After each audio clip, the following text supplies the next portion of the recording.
বিশ্ববিখ্যাত আল্লাহর ওলি জালালউদ্দিন রুমি রাহমাতুল্লাহ আলাইহি বর্তমান তুরস্ক দেখেন বিরাট উন্নত দেশ।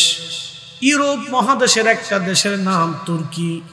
এই তুর্কি দেশের একটা অঞ্চল আছে রোম। এই রোম শহরে হযরতে জালালউদ্দিন রুমি রাহমাতুল্লাহ আলাইহির বাড়ি। অনেক বড় শানওয়ালা আলেম। তুর্কিরা আগে থেকে ধনী, ওরা অনেক আগে থেকে ধনী, কারণ এই তুরস্ক ছিল রোম সাম্রাজ্যের রাজধানী কনস্টান্টিনোপল। বুঝতেই পারতেছেন, এই রোম সাম্রাজ্যের রাজধানীর নাম ছিল কনস্টান্টিনোপল। ৬-৭ হাজার বছর ধরে এটা রাজধানী। বিরাট বড় তাদের, বিরাট বড় তাদের ওই আপনার দুর্গ ছিল কনস্টান্টিনোপল। পৃথিবীর কোন শক্তি কনস্টান্টিনোপল জয় করতে পারে নাই। আল্লাহর নবী বলেছিলেন, আমার উম্মতের ভিতরে একজন উম্মত হবে, একজন বিজেতা হবে, যিনি কনস্টান্টিনোপল বিজয় করবে। যারা এই যুদ্ধে অংশগ্রহণ করবে আল্লাহ তাদের সবাইকে মাফ করে দিবে। তারা কতই না উত্তম সেনাবাহিনী, আর যিনি এই কনস্টান্টিনোপল বিজয় করবেন সে কতই না উত্তম যুবক। সেই কনস্টান্টিনোপল বিজয় করেছিলেন সুলতান ফাতে মুহাম্মদ। একসাথে বলবেন আল্লাহু আকবার। তাহলে আল্লাহর নবী যা বলেছেন এটাই ঠিক, কথা কন না কেন? নবী যা বলেছেন এটাই ঠিক, নবীজি যা বলেছেন তাহা হবেই, কথা কন না কেন? আল্লাহর নবী ভবিষ্যৎবাণীগুলি যা যা দিয়ে গেছে তা হবেই, কি কথা কন? হবে না? আল্লাহর নবী বলেছেন এই ভারত উপমহাদেশে গাজওয়াতুল হিন্দ হবে, প্রচন্ড যুদ্ধে এক সাগর রক্তের ভিতরে 3% মুসলমানের 1% মুসলমান শহীদ হয়ে যাবে, আর 1% মুসলমান পালিয়ে যাবে, আর 1% মুসলমান জিহাদে অংশগ্রহণ করে বিজয় নেবে। মুসলমানের রক্তে হাঁটু পর্যন্ত রক্ত জমিন ভিজে যাবে। এটা গাজওয়াতুল হিন্দ। আল্লাহর নবী যা বলেছে সেটাই হবে। গাজওয়াতুল হিন্দ হবে, অবশ্যই হিন্দুস্তানে মহাপ্রলয়কারী ভয়ঙ্কর যুদ্ধ হবে। এই যুদ্ধে একদল মুসলমান পালিয়ে যাবে, আর একদল মুসলমান শহীদ হয়ে যাবে, আর একদল মুসলমান আল্লাহর উপর ভরসা করে জিহাদ করে করে বিজয় অর্জন করবে। একসাথে বলা যাবে না আল্লাহু আকবার। আল্লাহর নবী যেটা বলেছেন সেটাই হবে, ঠিক কিনা? জুর আপনার উপরে যাহা নাজিল হয়েছে তাহার উপরে পরিপূর্ণ বিশ্বাস আপনাকে রাখতে হবে, উম্মতকে রাখতেই হবে। তার মানে আমি আপনি নবীর উপরে পরিপূর্ণ বিশ্বাস রাখতেই হবে। ইয়া আইয়ুহাল্লাযীনা আমানু আমিনু বিল্লাহি ওয়া রাসূলি, ও ঈমানদার ঈমান আনো। আমি আল্লাহর উপরে ঈমান আনার সঙ্গে সঙ্গে আমার নবীর উপরে ঈমান আনো। আল্লাহ সত্যবাদী, রাসূল সত্যবাদী।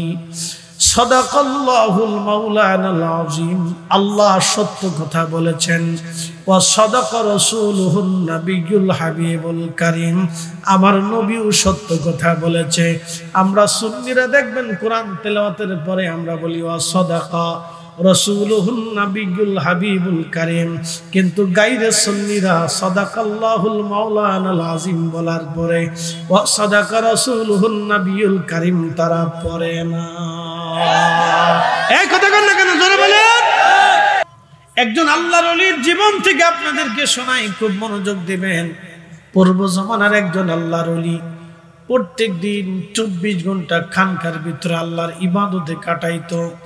লোকটা ছিল যুবক, আল্লামা ইমাম আবুল ফারাজ ইবনুল জৌজি। 900 বছর আগে উনি ওনার কিতাব উনুল হাকাতের মধ্যে তিনি লিখতেছেন, ওই যুবক 24 ঘন্টা আল্লাহর ইবাদতে কাটাইতো। এলাকার কিছু বখাটে লোকজন তারা চিন্তা করলো, এই যুবকটা 24 ঘন্টা আল্লাহর ইবাদতে কাটায়, অবশ্য তার একটু পরীক্ষা নিরীক্ষা করার দরকার, লোকটা কেমন ইমানদার। ওই বখাটে লোকজন একজন পতিতা নারীকে ঠিক করলো। ওই পতিতা নারীকে বলল, তোমাকে পয়সা করে দেব, কিন্তু শর্ত হলো ওই যুবকের খানকার ভিতরে যে তার সঙ্গে জেনা করা লাগবে। আল্লাহর ওলিকে পরীক্ষা করার জন্য এই লোকগুলি, দুষ্ট লোকগুলি মহিলাকে নিয়োগ দিল, পয়সার প্রলোভন দেখাইল। এক পতিতা বেহায়া নারী, এই নারী পয়সার লোভে পড়ে ওই যুবকের সঙ্গে জেনা করার জন্য একদিন রাত্রিবেলা বৃষ্টি নামা শুরু হয়ে গেল। চিন্তা করল আজ সুযোগ, এই সুযোগই তার কাছে যেতে হবে। খানকার দরজা টুকা লাগায় বলল, হে আল্লাহর বান্দা দরজা খোলেন। বলে, কে আপনি? বলে, আমি একজন নারী, বিপদগ্রস্ত, বিপদে পড়ে আপনার খানকার দরজার সামনে আসছি। বলি, এত রাত্রে? বলে, হ্যাঁ, বৃষ্টির রাতে আমি পথ হারিয়ে ফেলছি, আমি বিপদগ্রস্ত, সাহায্য যদি না করেন তাহলে একজন নারীর জীবন নষ্ট হবে। ওই মহিলাকে সাহায্য করার জন্য যুবক সব মনে দরজা খুলে দিল। দরজা খুলে দেওয়ার পরে এই যুবক মহিলাকে তার খানকার ভিতরে পর্দা টানাইয়া আলাদা ব্যবস্থা করে দিয়ে বলল, আপনি ভিতরে থাকেন, সকালবেলা বৃষ্টি থেমে যাওয়ার পরে আপনি চলে যাবেন সূর্য ওঠার পরে। মহিলার মনে তো ভিন্ন চিন্তা। আল্লাহর ওলি যুবক নামাজে দাঁড়ায় গেল, নামাজ পড়তেছে। এমন সময় মেয়েটা তার আসল রূপ প্রকাশ করার জন্য অর্ধ উলঙ্গ হয়ে অঙ্গভঙ্গি দিয়ে এই যুবকের সামনে আস্তে করে দাঁড়ায় গেল। বারে বারে অঙ্গভঙ্গি দেয়। যুবক নামাজের মধ্যে তার মনটা ওই যুবতীর নারীর দিকে চলে যাচ্ছে বারবার, কারণ সে তো যুবক, অন্তরটা ওই দিকে লোভ দিয়ে দিচ্ছে, শয়তান বারবার ধোঁকা দিচ্ছে। যুবক চিন্তা করলো, সর্বনাশ, যেই মহিলারে ঘরের মধ্যে আনলাম বাঁচানোর জন্য, সে কিনা আমার জীবন নষ্ট করার জন্য আজ আসছে। আমি যদি এই মহিলার প্রেমে পড়ে জেনার মধ্যে যদি উদ্বুদ্ধ হয়ে যায় তাহলে আমার জীবন সর্বনাশ হয়ে যাবে। যুবক চিন্তা করলো, হায় হায়, অতল গহ্বরে জাহান্নামের মধ্যে পোড়া লাগবে।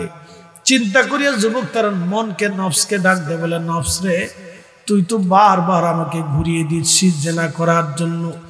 জাহান্নামের আগুনে পোড়ার আগে আগে দেখ তুই দুনিয়ার আগুনে পুড়িয়া দুনিয়ার আগুনের স্বাদ কেমন। এই কথা বলার পরে ওই যুবকটা তখন নিজের আঙ্গুলটা আস্তে করে আগুনের মধ্যে, তার প্রদীপের মধ্যে ঢুকাই দিল। আগুন জ্বলতে লাগলো, আঙ্গুলটাও পুড়তে লাগলো। এইভাবে প্রথম আঙ্গুল পোড়াইয়া আবার নামাজে দাঁড়ায় গেল। মনটা ঘুরে গেল, আবার ওই নারীটা অঙ্গভঙ্গি দেয়। যুবকের মন ওই দিকে আবার ছুটে যেতে লাগলো। আবার আর একটা আঙ্গুল আগুনের মধ্য দিয়ে পুড়িয়ে ফেললো। আবার পোড়ানোর পরে আবার মেয়েটা অঙ্গভঙ্গি দেয়। যুবক মন তো বারবার ওই জেনার দিকে তার মন ঘুরে যেতে লাগলো। আবার আঙ্গুলটা আর একটা ঢুকাই দিল। এইভাবে সারা রাত্র ভরে জেনা থেকে বাঁচার জন্য ওই যুবক আল্লাহর ওলি তার হাতের 10টা আঙ্গুল আগুন দিয়ে পোড়ায় ফেললো। একবার জোরে বলা যাবে আল্লাহু আকবার। বাতিলের সাথে কোনো আপোষ হতে পারে না, মিথ্যার কাছে কখনো মাথা নত হতে পারে না। আল্লাহর ওলির মুরিদ সন্তানেরা খুব মনোযোগ দিয়ে কথা শুনে যাবেন।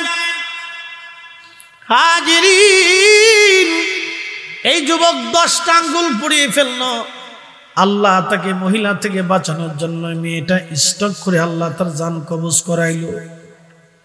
জান কবজ হয়ে যাওয়ার পরে মেয়েটা যখন খানকার ভিতরে মারা গেল, তখন ওই যে বকেটা লোকগুলি তারা চিন্তা করলো মেয়েটা তো মরে গেছে, এখন তারে ফাঁসানোর জন্য আর একটা বুদ্ধি করলো। রাষ্ট্রের সৈন্যবাহিনী রাজার সৈন্যদেরকে ডেকে এনে বলল, দেখো এই খানকার ভিতরে একটা মেয়ে মারা গেছে, ওই যুবকটা এই মেয়েটাকে ধর্ষণ করে হত্যা করে ফেলছে। এই ঘটনা গোপনে চাপা দেওয়ার জন্য মেয়েটাকে মেরে ফেলে দিচ্ছে। হাজিরিন, খুব মনোযোগ দিয়ে কথাগুলি শুনে যাবেন। আল্লাহর বান্দাকে আল্লাহ নতুন করে বিপদের মধ্যে ফেলে দিলেন। রাজার সৈন্যরা তাকে ধরে নিয়ে গেল, রাজ দরবারে বিচার বসবে। রাজা ডাক দিয়ে বলল, যুবক, তোমার খানকার ভিতরে সে মার্ডার হয়েছে, মারা গেছে, মৃত্যু হলো খানকার ভিতরে। লোকেরা বলতেছে তুমি তাকে দর্শন করেছো এবং হত্যা করে ফেলছো ধামাচাপা দেওয়ার জন্য। আমি রাজা, আমি জানি তুমি বুজুর্গ, কিন্তু যুবক শোনো, বিচারক সব সময় বিচার করার জন্য তিনি সাক্ষী তলব, সাক্ষীর মাধ্যমে তিনি বিচার করেন। যার কাছে সাক্ষীর ওজন যত বিরাট, তার পক্ষে বিচার চলে যাবে। মহিলা মারা গেছে, এটা সত্য, তোমার খানকার মধ্যে মারা গেছে, এটা সত্য। যুবক রে, আমি জানি তুমি বুজুর্গ, আমি এটাও জানি তুমি হত্যা করো নাই, কিন্তু জানা সত্ত্বেও তোমার পক্ষে কোনো সাক্ষী না থাকায় আমি তোমার বিরুদ্ধে রায় দিলাম মৃত্যুদণ্ড। যুবক ডাক দিয়ে বলতেছে, বাচ্চা, মৃত্যুদণ্ড আপনি আমাকে দিয়েছেন, ঠিক আছে মেনে নিলাম, কিন্তু আমার কি একটু সময় দেওয়া যাবে? বলে, কি সময় চাও? বলে, আমি 2 রাকাত নামাজ পড়ে আমি আমার মালিকের সাথে একটু কথা বলতে চাই। একসাথে বলবেন কি মারহাবা? ওই জমানার উম্মত থেকে এই জমানার উম্মতের পাওয়ার 70 গুণ। কত গুণ? তারা যদি আল্লাহর সাথে কথা বলতে পারে, তাহলে এই জমানার ওলিরা আমার আল্লাহর সাথে কথা বলে। মনোযোগ দিবেন যুবক। আল্লাহর ওলি ওযু করে 2 রাকাত নামাজে দাঁড়ায় গেলেন। কোরআনে আল্লাহ বলে দিলেন, ইয়া আইয়ুহাল্লাযীনা আমানুস্তাঈনু বিস-সাবরি ওয়াস-সালাহ।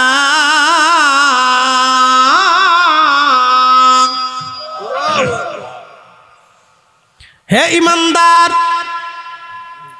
ইমানদার, ইমানদার, তুমি আমি আল্লাহর সাহায্য নাও। প্রথম পদ্ধতি সবর, দ্বিতীয় পদ্ধতির নাম সালাত। নামাজের মাধ্যমে তুমি আমি আল্লাহর সাহায্য নাও।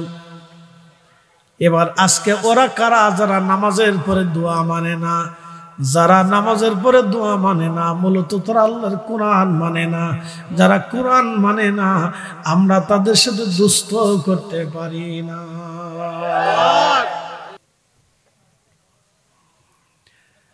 এ ভাই, খুব মনোযোগ দিবেন। যে দোয়া মানে, দোয়া করে, দুষ্ট তো তার সাথেই হওয়া দরকার। কারণ আমি জানি আমার মরার পরে তারা দোয়া করবে। একটা কথা মনে রাখবেন, তরিকতপন্থী যারা, তারা ভাইরা, তরিকতের ভাইরা মারা যাওয়ার পরে তারা দোয়া করে। মাহফিলে দোয়া হয়, মিলাদে দোয়া হয়, ফাতিহায় দোয়া হয়, কোরআন খতমে দোয়া হয়, কবর জিয়ারতে দোয়া হয়। শুধু দোয়া, দোয়া, দোয়া, দোয়া, দোয়া। আর যেটা দোয়া মানে না, কবরে দিয়ে চলে আসে, কয় যা করার তা ওর জীবনে হবে, দোয়া আর চলে না গো, চলে না। এটার সাথে দুষ্টমি করে কোনো লাভ নাই।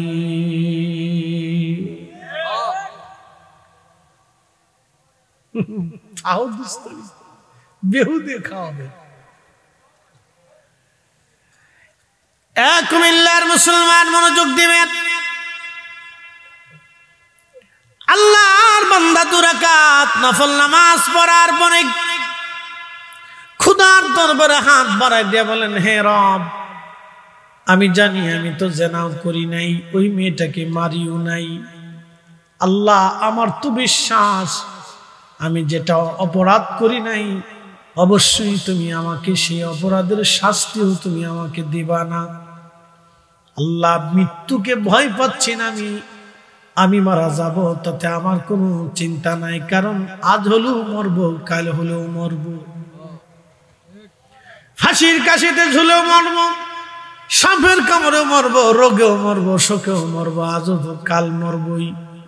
রব্বুল আলামিন, মৃত্যু নিয়ে আমার কোনো চিন্তা নাই, কিন্তু চিন্তা আমার একটা, আমি এই সময় যদি মারা যাই তাহলে আলেম আবেদ ওলিদের কলঙ্ক হয়ে যাবে, কারণ আমি বুজুর্গ, আর লোকেরা বলবে এই লোকটা ভণ্ড, সে জেনা করে একজন নারীকে হত্যা করে ফেলছে। রব্বুল আলামিন আমারে কোনো আবেদ আলেম ওলির কলঙ্ক বানাইও না আল্লাহ। আল্লাহ আমারে কোনো আলেম আবেদ ওলির কলঙ্ক বানাইও না আল্লাহ। আল্লাহর দরবারে দোয়া করতে লাগলো, কথা বলতে লাগলো আমার মালিকের সাথে। আমার মালিক আমার আল্লাহর সাথে সাথে দোয়া কবুল করে নিলেন। একসাথে বলবেন না সুবহানাল্লাহ। কবুল করার সঙ্গে সঙ্গে ওই মেয়েটা জিন্দা হয়ে গেল। কি হয়ে গেল? জিন্দা হয়ে গেল। আগের যুগের ওলিদের কারণে যদি মরা মানুষ জিন্দা হয়ে যায়, তাহলে এই যুগের ওলিদের কারণেও মরা মানুষ জিন্দা হবে। তাদের সম্মান বাঁচানোর জন্য আমার আল্লাহ মরারে জিন্দা বানাবে। অতএব রাজারে ফকির বানাবে, ফকিরকে রাজা বানাবে। আল্লাহর ওলিদের গায়ে যারা হাত দিতে চায়, আল্লাহর ওলিদের দরবার মাজারে যারা ভাঙতে চায়, তাদের জন্য আগামীর বিরাট বড় অশনি সংকেত, কপালে শনি লেগে যাবে। কথা কন না কেন? ঠিক কিনা? ওরা আগামীকাল ওরাই থাকবে, আমরা চলে যাব। ওরাই এই পতাকা নিয়ে, ওরাই জমিনে সুন্নিয়তের ঝান্ডা নিয়ে থাকবে, আমরা কবরে চলে যাব। কথা কোন ঠিক কিনা?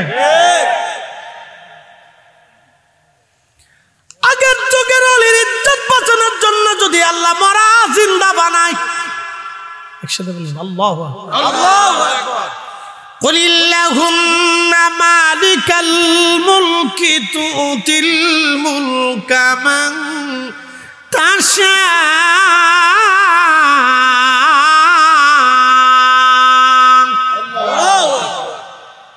হুজুর আপনি বলে দেন, तमाम মুলকের মালিক আমি আল্লাহ, আমি যাকে খুশি তাকে মুলকের মালিক বানাই, রাজত্ব দিয়ে দেই।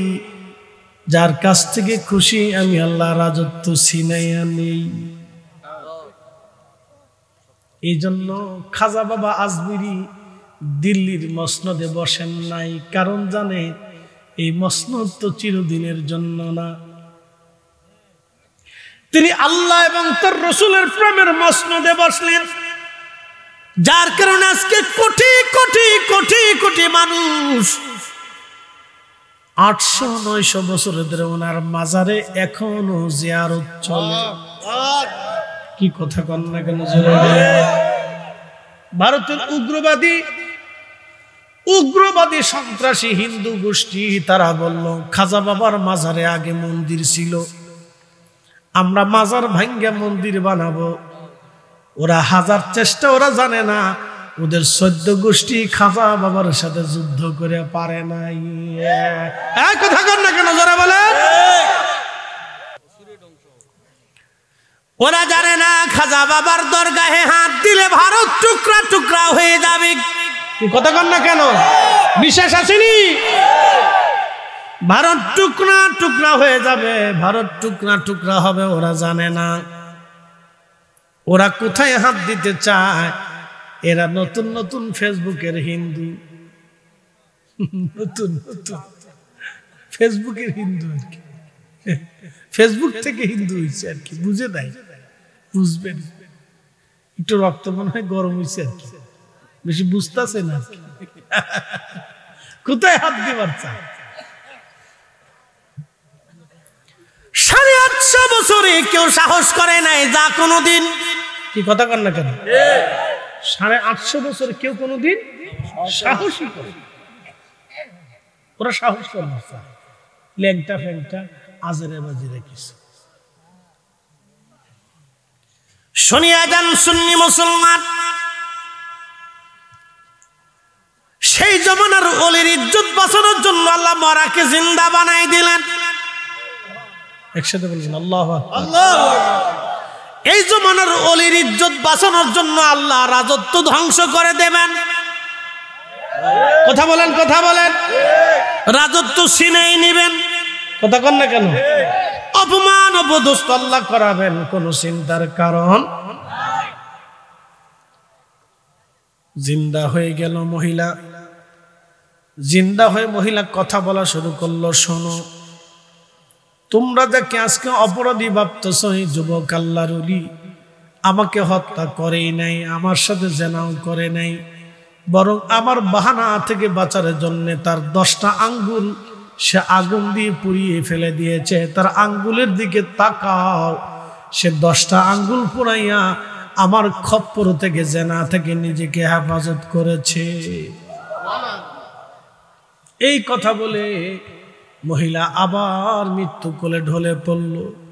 বাচ্চা দৌড়ায় এসে দেখলো, হ্যাঁ 10টা আঙ্গুল তার আগুন দিয়ে পোড়ানো আছে।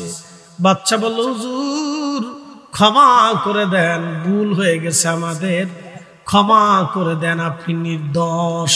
একবার জোরে বলা যাবে কি আল্লাহু আকবার? বলেন ওলিদের ইজ্জতের মালিক কে? মান আদালি ওয়ালিয়ান, মান আদালি ওয়ালিয়ান, মান আদালি ওয়ালিয়ান ফাকাদ আযানতুহু বিল হারব। আল্লাহর ওলিদের সাথে যারা দুশমনি করে, আমার আল্লাহ তার সাথে যুদ্ধ করে। আল্লাহর ওলিদের সাথে যারা দুশমনি করে, আমার আল্লাহ তাদের সাথে যুদ্ধ করে। কথা বলেন ঠিক কিনা? অতএব আল্লাহর ওলিদের সাথে যারা যুদ্ধ করবে, আমার আল্লাহ তাদের সাথে যুদ্ধ করবে। কপাল নসিব এমন পুরা পূর্বে যেই পুরার আর বাপ মা নাই। কথা ক্লিয়ার, কোনো ভেজাল টেজাল নাই। জমিন আল্লাহর ওলিদের, কিয়ামত পর্যন্ত জমিন আল্লাহর ওলি টিকে থাকবে। কারণ ওলি না থাকলে পৃথিবী ধ্বংস হয়ে যাবে, পৃথিবী ধ্বংস হয়ে যাবে, পৃথিবী ধ্বংস হয়ে যাবে।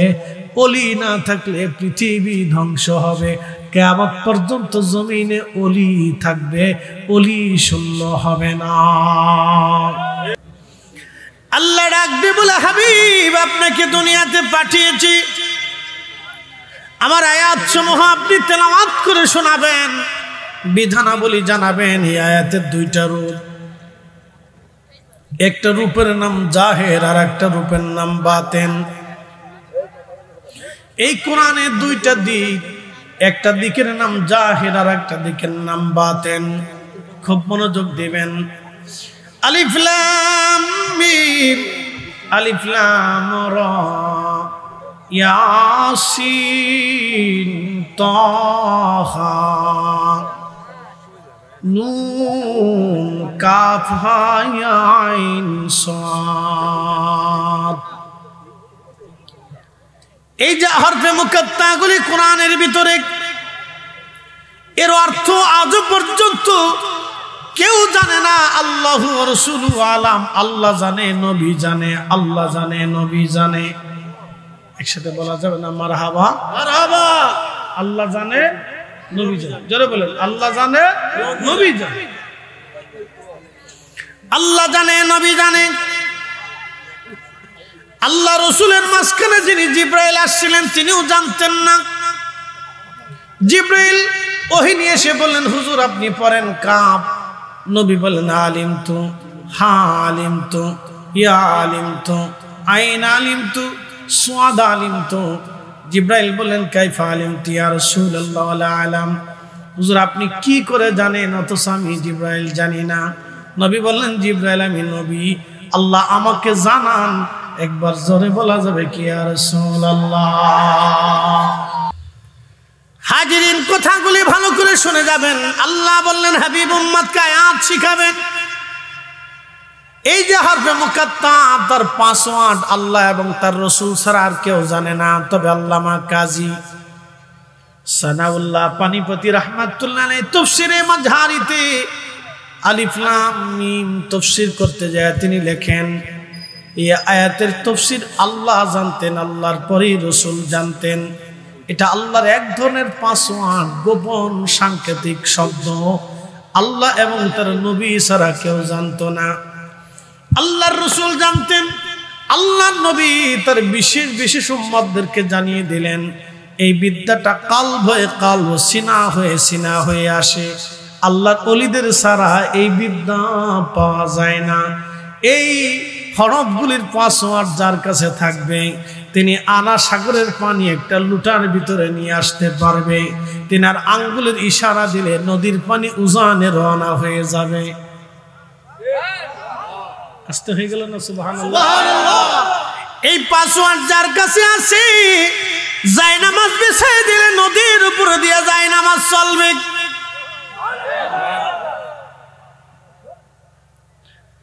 এটা আল্লামনাহু মিন লাদুন্না ইলমা, ইলমুল কলব, ইলমুল কলব, ইলমুল কলব, ইলমুল কলব। এটা কালবের বিদ্যা। এই বিদ্যা শেখার জন্য আমার আল্লাহ মুসা আলাইহিস সালামকে খিজির আলাইহিস সালামের কাছে পাঠিয়েছিলেন। আল্লাহ মুসা নবীরে খিজির আলাইহিস সালামের কাছে আল্লাহ পাঠিয়েছিলেন, যাও মুসা ওইখানে গেলে বিদ্যা শিখবা। মনোযোগ দেন আল্লাহর ওলির মুরিদ সন্তানেরা, শুনিয়া যান। মুর্শিদ আল্লাহর ওলিদের চরণ ব্যতীত এই বিদ্যা শিখার কোনো সুযোগ নাই। মাদ্রাসায় গেলে পাবেন না, মক্তবে গেলে পাবেন না, ইউনিভার্সিটিতে গেলে পাবেন না। আল্লাহ খিজির আলাইহিস সালামের কাছে মুসা আলাইহিস সালামকে পাঠাইলেন এই বিদ্যা জানার জন্য। হযরত খাজা বাবা আজমিরি উসমান হারুনির কাছে গেলেন বিদ্যা জানার জন্য। মুজাদ্দিদ আল ফসানি সেরহিন্দি খাজা বাকি বিল্লার কাছে গেলেন বিদ্যা জানার জন্য। বন্ধু খুব মনোযোগ দিয়ে কথাগুলি শুনবেন। প্রত্যেক ওলিরা তাদের আপন আপন মুর্শিদের কাছে গেছে বিদ্যা জানার জন্য। এই রিসালার মধ্যে তিনি একটা ঘটনা লেখেন। ইসলামের প্রথম মুজাদ্দিদ তিনি ওমর ইবনে আব্দুল আজিজ, উনার একজন গভর্নরকে তিনি তলব করেছেন। গভর্নরকে ডেকে এনে বললেন, গভর্নর তুমি বলো মুসলমানদের গুরুত্বপূর্ণ পদে একজন কাফেরকে তুমি কেন নিয়োগ দিলা? গভর্নর বলল, আমিরুল মুমিনিন আল্লাহ আপনাকে মাফ করে দেন, আমি একজন কাফেরকে নিয়োগ দিলাম, তাতে আপনি প্রশ্ন করলেন। আপনি কি জানেন না নবীজির বাবা মা দুইজন কাফের ছিল? এই আমার দিকে তাকান, তার মানে শয়তান আগেও ছিল। জোরে বলেন, জোরে বলেন, কথা ঠিক কিনা? শয়তান এই নাফরমান আগেও ছিল, ইমানদারও ছিল। তাহলে সারা জীবনই ইমানদার আর এই দুশমনী রাসূলের সাথে আমাদের আশিক রাসূলকে যুদ্ধ করতেই হবে। এই কথা কেন না কেন? এই হাত উঁচু করে বলেন, হাত উঁচু করে, হাত উঁচু করে বলেন। রাজি আছেন নি? আল্লাহ কবুল করুন বলেন আমিন।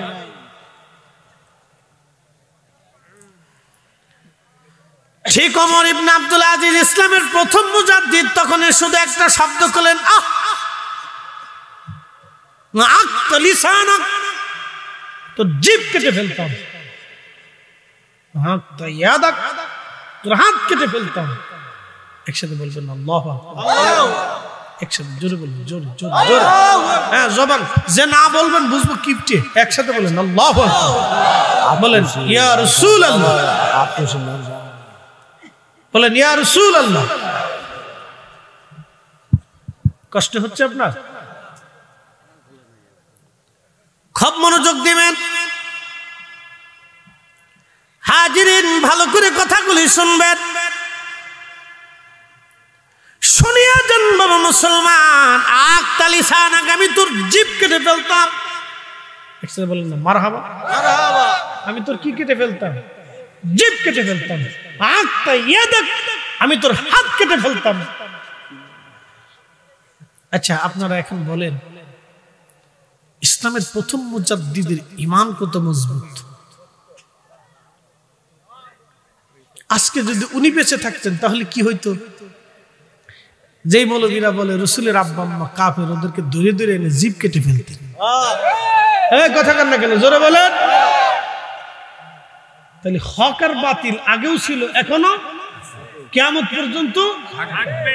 এই যুদ্ধ আমাদের করেই যেতে হবে। কথা বলেন ঠিক না বেঠিক? যত মুজাদ্দিদ পৃথিবীতে আসছে সবার মানহাজ কি এক, জোরে বলেন সবার তরিকা কি এক, সবার আকীদা কি এক। ইশকে রাসূলের বেলায় এরা কাউকেই কখনো ছাড় দেয় নাই। সাথে সাথে ওমর ইবনে আব্দুল আজিজ বললেন, দূর হয়ে যা বেঈমান নাফরমান, তোকে গভর্নরি পদে আর রাখাই যাবে না, যে আমার গভর্নরের ভিতরে এরকম নাফরমান আছে, দূর হয়ে যা, দূর হ, দূর হ। যার কারণে গত সৃজন রে দেখো চন্দ্র সূর্য তারা শূন্য ভরে। যার আমার পীর মুর্শিদ বলতেন, যার কারণে গত সৃজন রে দেখো চন্দ্র সূর্য তারা শূন্য ভরে।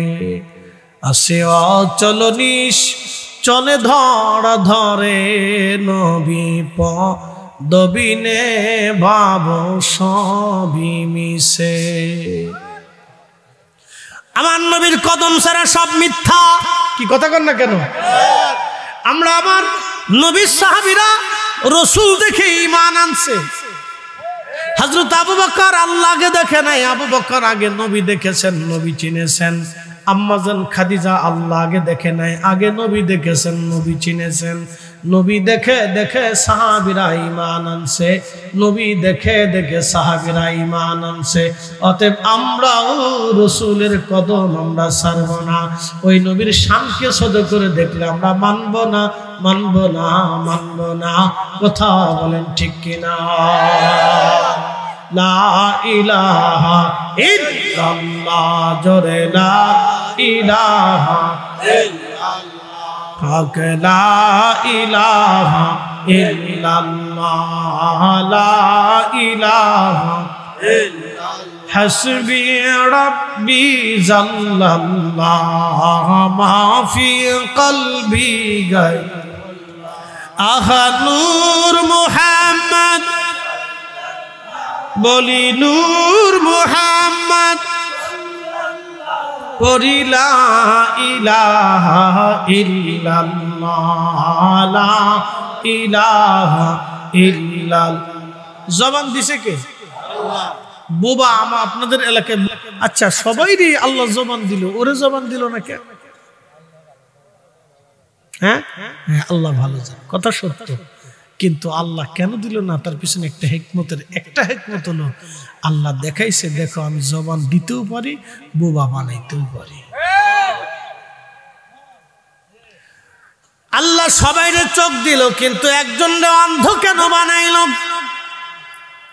অন্ধ যদি না বানাইতো মানুষ বুঝতোই না যে চোখবিহীন অন্ধ আছে।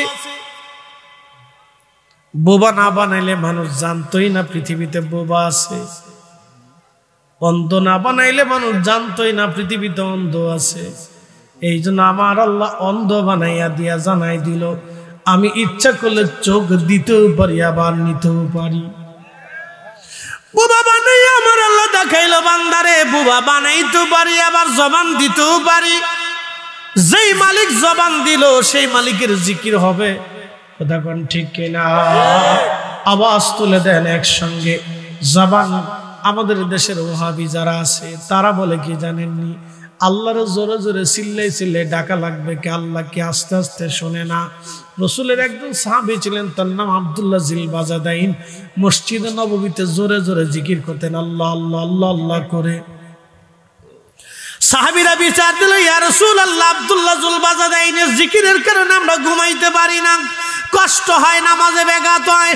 নবীজি ডাক দিয়ে বলেন, সাহাবীরা আমার আব্দুল্লাহকে জোরে জোরে জিকির করতে দাও, তাকে নিবৃত্ত করো না, নিষেধ করো না, তার জিকিরে তোমরা বাধা দিও না, কারণ সে অনেক কষ্টের মাধ্যমে ইসলাম পাইছে। তারে জোরে জোরে জিকির করতে দাও, তার জিকিরে বাধা দিও না। জোরে বলেন না মারহাবা। জিকির জোরে করলে অপরাধ আছে? জমিন কার? একসাথে বলেন, জমিন কার? আসমান কার? সবকিছু কার? জবানকে দিছে। তাহলে এই জবানে আল্লাহর জিকির জোরে জোরেই হবে। কথা কোন ঠিক কিনা? একসাথে জবান খুলে স্মেদাত আল্লাহ আল্লাহ একসাথে আল্লাহ আল্লাহ আল্লাহ আল্লাহ আল্লাহ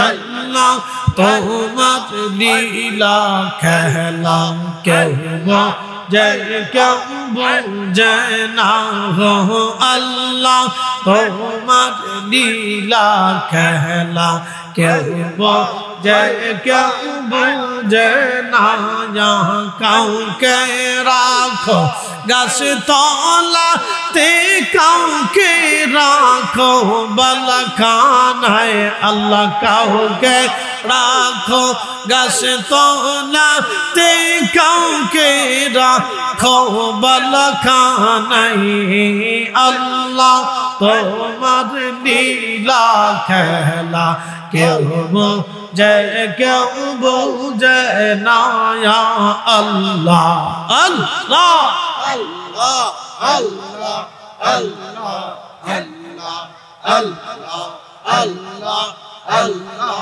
আল্লাহ ইব্রাহিম তোমার নবী ছিল নমরুদের আগুনে ফেললো ইব্রাহিম তোমার নবী ছিল নমরুদের আগুনে ফেললো আগুন হইল ফুল বাগি সাপসন কেনে পুরল না আল্লাহ আগুন হইল ফুল বাগি সাপসন কেনে পুরল না আল্লাহ তোমার লীলা খেলা কেউ বুঝে না আল্লাহ আল্লাহ জবান খুলে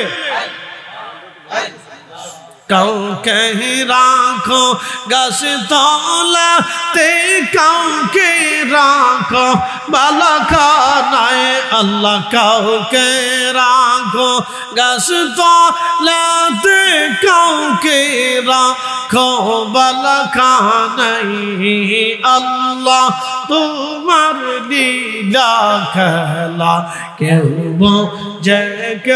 বুঝে না আল্লাহ আল্লাহ আল্লাহ আল্লাহ আল্লাহ আল্লাহ আল্লাহ মূসা তোমার নবী ছিল তোর পাহাড়ে সবল করলো মূসা তোমার নবী ছিল তোর পাহাড়ে সবল করলো পাহাড় পইরা সুরমা হইল মূসা কেনে পড়ল না আল্লাহ পাহাড় পইরা সুরমা হইল মূসা কেনে পড়ল না আল্লাহ তোমার লীলা খেলা কেউ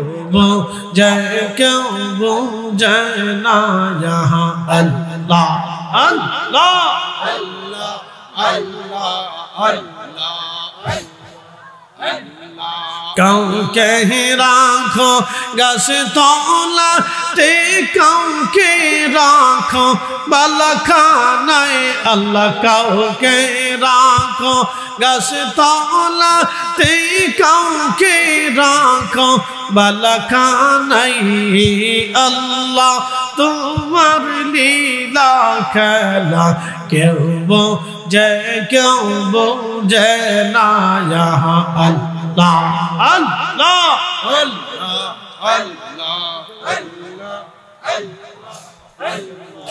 ইউনুস তোমার নবী ছিল তোর পাহাড়ে ইউনুস তোমার নবী ছিল মাসে তারে গিলে ফেললো মাসের পেটে মাছের পেটে রইলেন ইউনুস হজম কেন হইল না আল্লাহ মাছের পেটে রইলেন ইউনুস হজম কেন হইল না আল্লাহ তোমার লীলা খেলা কেউ বোঝে না আল্লাহ আল্লাহ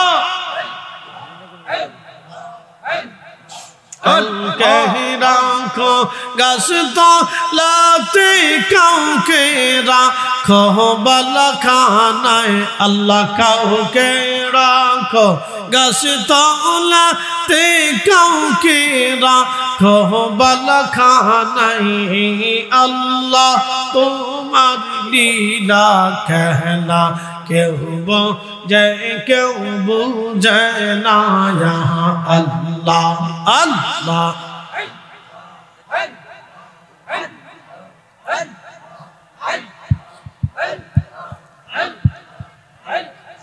লা ইলাহা ইল্লাল্লাহ মুহাম্মাদুর রাসূলুল্লাহ সাল্লাল্লাহু আলাইহি ওয়াসাল্লাম अर्श से ज्यादा मर्तबा वाला रोज़े रसूलुल्लाह का उनसी रोज़े अनवर पर गुनाहगारों की मुर्शिदेर चरण बिहाने ए जीवन मिसे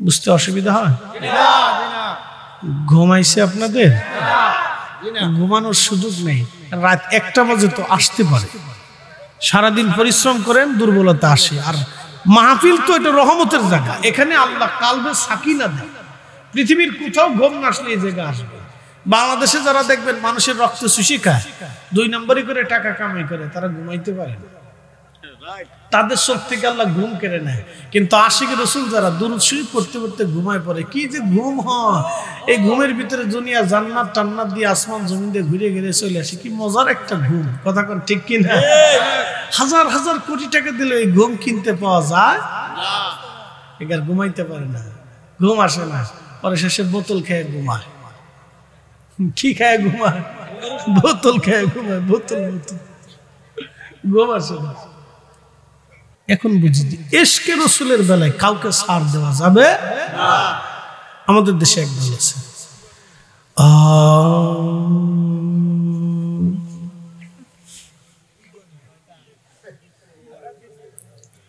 আচ্ছা এরাও আমাদের মতো মানুষ এরাও কোরআন হাদিস পড়ে এদের মাথার টুপি ঘন্টা জুব্বা চেহারা দেখলে বিরাট বুজুর্গ কিন্তু আমাদের বাংলাদেশে যারা আছে তাদের আকীদা হলো রাসূলের আব্বা আম্মা দুইজন কাফের ছিল কি মনে করেন তাদের সাথে দুস্তামি করার সুযোগ আছে মনে হয় না বন্ধুত্ব করার সুযোগ আছে আহা كما أرسلنا فيكم رسولا منكم يتلو عليكم آياتنا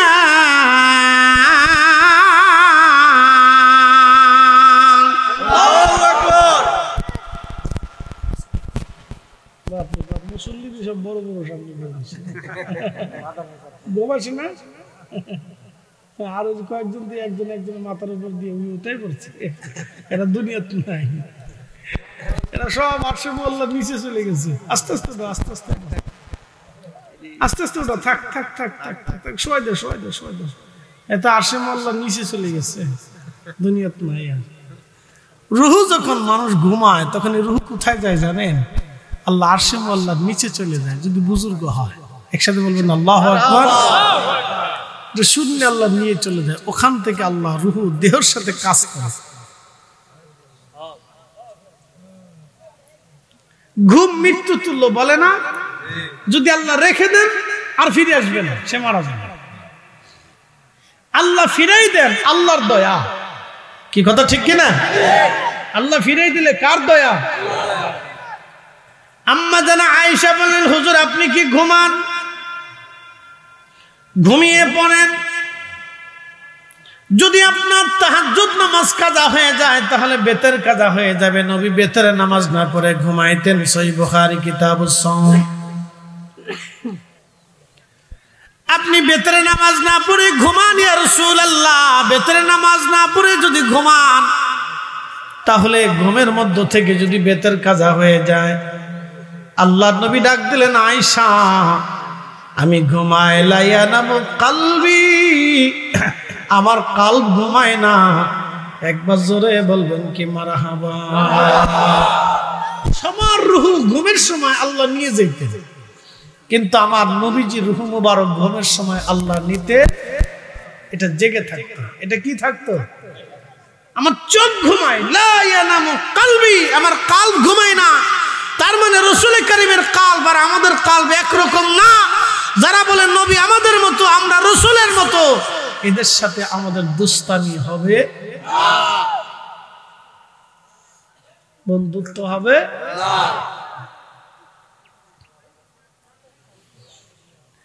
এ ভাইরা আমার,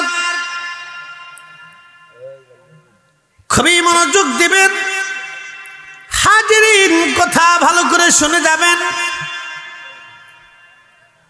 আল্লাহ কোরআনে বললেন, হাবিব আপনাকে পাঠিয়েছি, দুনিয়ার ভিতরে আপনাকে পাঠিয়েছি,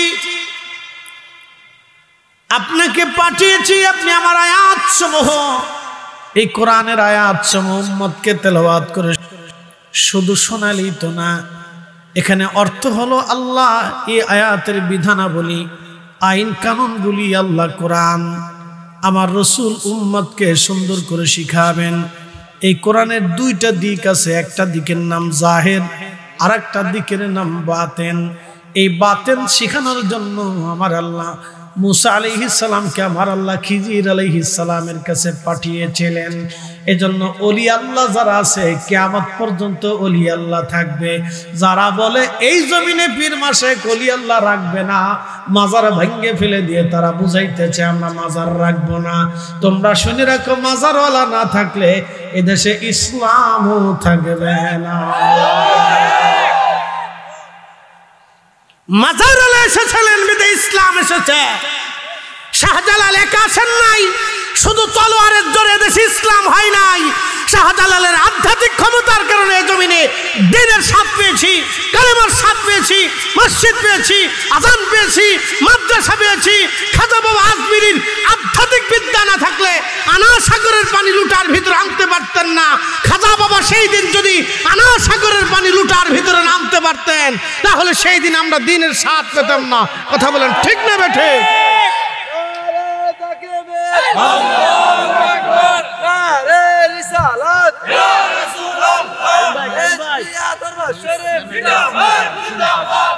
আল্লাহর দুশমনেরা হুশিয়ার সাবধান, হুশিয়ার সাবধান। ওলি আল্লাহর দুশমনেরা মুফতি ফরদুল ইসলাম ফরিদি সাহেব জিন্দাবাদ, জিন্দাবাদ। ফরিদি সাহেবের আগমন শুভেচ্ছা স্বাগতম। সালাতুন ইয়া রাসূলুল্লাহ আলাইকুম, সালামুন ইয়া হাবিবাল্লাহ আলাইকুম, সালাতুন ইয়া রাসূলুল্লাহ আলাইকুম, সালামুন ইয়া হাবিবাল্লাহ। খবর লও ইয়া রাসূলুল্লাহ, খবর লও मेरे मौला मेरे आका, खबर लो सलातुन या रसूल अल्लाह अलैकुम, सलामुन या हबीब अल्लाह। বুঝতে কষ্ট হচ্ছে? কিছু সময় কি তাহলে বসা যাবে? একসাথে বলুন আল্লাহু আকবার, নারে রিসালাত। স্লোগানটা কি চলবে না বন্ধ হবে? আজকে একদল বলতেছে এটা ফালতু স্লোগান। তার মানে রসুলের নামকে যারা ফালতু বলতেছে আমরা মনে করি ওরাই ফালতু, ওর ১৪ গোষ্ঠী ফালতু। কথা কন না কেন? ঠিক কিনা? ওর ১৪ গোষ্ঠী ফালতু। আমার রসুলের নাম স্লোগান যদি ফালতু হয় তাহলে বুঝতে পার 14 গোষ্ঠী ফালতু। হাত উঁচু করে বলেন ঠিক কিনা? जमीन का एक साथ बोले जमीन का आसमान का कुरान का आईन का ये आसमान ये जमीन अल्लाह आईनेर परे आरेकटा आईन चले आमार रसूलेर आईन कथा ठीक कि ना अतएव आल्लाहर स्लोगानेर साथे आमार नबीर स्लोगान चलबेई इदा जुकिरतु जुकिरता माई আল্লাহ নিজে হাদিসে কুদসিতে বলেছেন রাফানা লাকা যিকরাক আয়াতে তাফসিরে বলেছিলেন হাবিব আমি আল্লাহর জিকির যেখানে চলবে আপনি নবীর জিকির সেখানে চলবে আমি আল্লাহর শান যেখানে আপনি নবীর শান সেখানে আমি আল্লাহর নাম যেখানে আপনি নবীর নাম সেখানে আমি আল্লাহর আলোচনা যেখানে আপনি নবীর আলোচনা সেখানে আমি আল্লাহর কোরআন যেখানে আপনি নবীর সুন্নাহ সেখানে আমি আল্লাহর আইন যেখানে আপনি রাসূলের বিধান সেখানে আপনি নবী মানলে আমি আল্লাহ মানা হবে আপনাকে ভালোবাসলে আমি আল্লাহকে ভালোবাসা হবে আপনার জন্য জীবন দিলে আমি আল্লাহর জন্য জীবন দেওয়া হবে আপনাকে কষ্ট দিলে আমি আল্লাহকে কষ্ট দেওয়া হবে আপনার পক্ষ নিলে আমি আল্লাহর পক্ষ হবে অতএব আল্লাহর স্লোগানের পরেই নারে রিসালাতের স্লোগান জমিনে চলবেই চলবেই চলবেই যারা ফালতু বলবে ওরা 14 গোষ্ঠী ফালতু কথা বলেন ঠিক না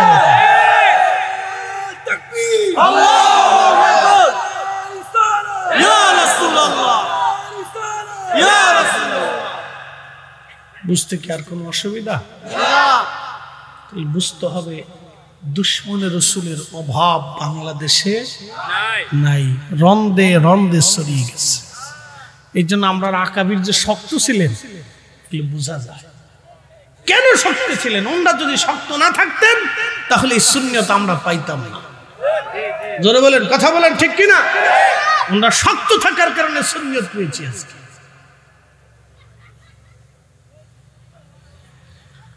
প্রিয় কুমিল্লাবাসী খুব মনোযোগ দিবেন মুর্শিদের চরণ বিহনে এ জীবন মিশে ওরে আল্লাহ নবীর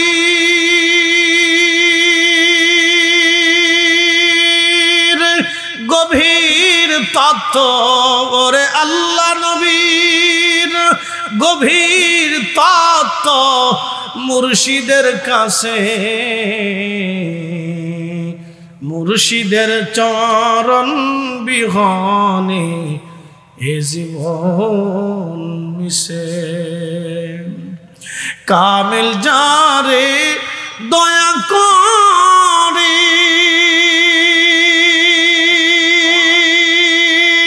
আউলিয়া বা নাইতে পারে ঠিক না কামেল যারে দয়া করে আউলিয়া বা নাইতে পারে ওরে এক পলকে নিতে পারে ওরে এক পলকে নিতে পারে মদিনা শহর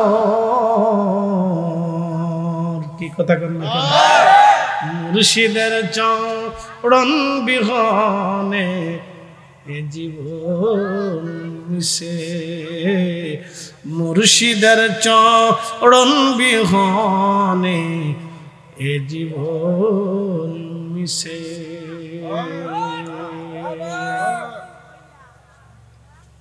তার মানে ঘাটতি আছে চালাকি আছে কি কথা কন না কেন কারণ তারা রাসূলের ভুল ধরে বলে কি নবীর আব্বা আম্মা কাফের তারা কি কোনোদিন ওয়াসাদাকা রাসূলুন নবিউল হাবিবুল কারীম পড়বে তারা আল্লাহকে শুধু সত্যবাদী মনে করে আর বলে রাসূলের জিন্দেগিতে আমাদের মতো তা আমাদের মতো হলে তো রাসূলের ভুল হওয়ার কথা এইজন্য তারা সাদাকাল্লাহু ওয়া সাদাকা রাসূলুন নবিউল হাবিবুল কারীম ওরা পড়ে বলে না গাফলা আছে কি আছে গাফলা আছে জাগো সুন্নি মুসলমান শোনো সুন্নি মুসলমান ময়দানেতে প্রমাণ হবে, ময়দানেতে প্রমাণ হবে আসেনি ঈমান, তোমার আসেনি ঈমান। সুন্নি মুসলমান জাগো, সুন্নি মুসলমান। চলে যাবেন। আমরা হলাম নবীর সেনা, ভয় করি না বুলেট বোমা, ঠিক কিনা? আমরা কার সেনা? নবীর সেনা। রাসূলের সেনা না হলে আল্লাহর সেনা হওয়া যাবে না। মাইয়ুতির রাসূল ফাকাদ আতা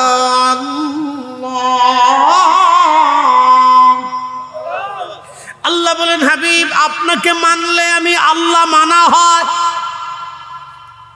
এই কোরআনে বলছে। কে বলছে? হাবিব আপনাকে মানলে আমি আল্লাহ মানা হয়, নবী মানলে আল্লাহ মানা হয়। নবীর গোলামি করলে আল্লাহর গোলামি হয়, নবীর সৈনিক হলে আল্লাহর সৈনিক হয়। এই জন্য আমরা বলি আমরা হলাম নবীর সেনা, ভয় করি না বুলেট বোমা। কথা কন ঠিক কি না? ইতিহাসে লেখা আছে কারবালার প্রমাণ। সুন্নি মুসলমান জাগো, সুন্নি মুসলমান। বলেন সুন্নি মুসলমান জাগো, সুন্নি মুসলমান। ময়দানেতে প্রমাণ হবে, ময়দানেতে প্রমাণ হবে আসেনি ঈমান। সুন্নি মুসলমান জাগো, সুন্নি মুসলমান। আল্লাহুম্মা সাল্লি আলা সাইয়্যিদিনা মাওলানা মুহাম্মদ ওয়া আলা আলি সাইয়্যিদিনা মাওলানা মুহাম্মদ। বন্ধু পূর্বতন ওলি আল্লাহর বাংলাদেশ, শহীদ গাজীর বাংলাদেশ, রহম করো আল্লাহ, রহম করো আল্লাহ। এই শাহজালালের বাংলাদেশ, শাহপরানের বাংলাদেশ, রহম করো আল্লাহ, রহম করো আল্লাহ।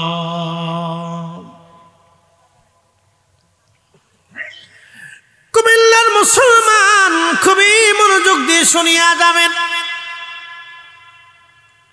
বলছিলাম ঈমানের কথা, ঈমান। আল্লাহ বললেন হাবিব আমার আয়াত সমূহ আপনি তেলাওয়াত করে শোনাবেন। আরো একটা কাজ আপনাকে দিলাম, আয়ুযাক্কিকুম ওয়া ইউআল্লিমুকুমুল কিতাবা ওয়াল হিকমা। আপনি উম্মতকে পবিত্র বানাবেন। আচ্ছা বলেন, রাসূল যদি নবীর আব্বা আম্মা যদি কাফের হয়, তাহলে আব্বা আম্মা কাফের হইলে আল্লাহ বলেন ইন্নামাল মুশরিকুনা নাজাসুন, প্রত্যেক মুশরিকরা হলো নাপাক।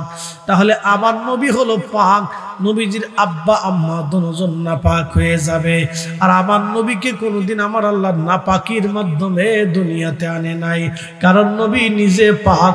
আল্লাহ পাকের মাধ্যমে নবীকে নিয়ে আসছে, পাক বাবা মার মাধ্যমে নবীকে আল্লাহ পৃথিবীতে আনছে। অতএব রাসূলের আব্বা আম্মাকে যারা নাপাক বলবে, কাফের বলবে, ওরা এই জমানার ইহুদিদের দালাল। কোন সন্দেহ? সন্দেহ হতে পারে?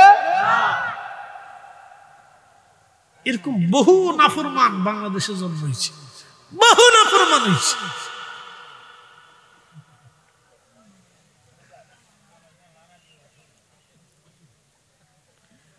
শোনেন,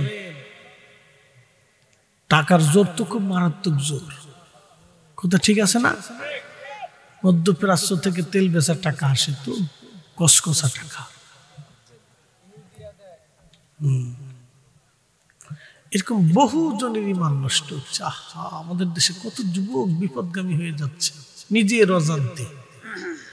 আচ্ছা বলেন তো, একজন মুসলমান কাবা শরীফের গিলাফ দিয়েও যদি তার কবর দেওয়া হয়, আর সে মৃত্যুর সময় কবরে যাওয়ার সময় বিশ্বাস করে গেল রাসূলের আব্বা আম্মা কাফের, লাভ হবে ভাই? ইসলামের প্রথম মুজাদ্দিদ, দেখেন পৃথিবীর সব মুজাদ্দিদদের কিন্তু একই আকীদা। একসাথে বলবেন আল্লাহু আকবার। পৃথিবীর যত মুজাদ্দিদ আসছে সবারই একই মানহাজ, একই আকীদা। ইসলামের প্রথম মুজাদ্দিদ তার নাম ওমর ইবনে আব্দুল আজিজ রাদিয়াল্লাহু আনহু, যাকে ইসলামের দ্বিতীয় ওমর বলা হয়। আল্লামা ইমাম জালালউদ্দিন আস-সুয়ুতি রাদিয়াল্লাহু আনহু, তিনি নবম শতাব্দীর মুজাদ্দিদ। একসাথে বলবেন না মারহাবা? মারহাবা। তিনি একটা কিতাব লিখছে আল হাবি লিল ফতওয়া, আল মুজাল্লাদুস সানি, একটা অধ্যায় করেছেন মাসালিকুল হুনাফা বিওয়ালিদাই মুস্তাফা সাল্লাল্লাহু আলাইহি ওয়াসাল্লাম। আল্লাহর নবীর পিতামাতা দুইজন জান্নাতি, এই ব্যাপারে তিনি একটা রিসালা করছেন। এটা আমি অনেকবার তেলাওয়াত করছি, অনেকবার পড়ছি।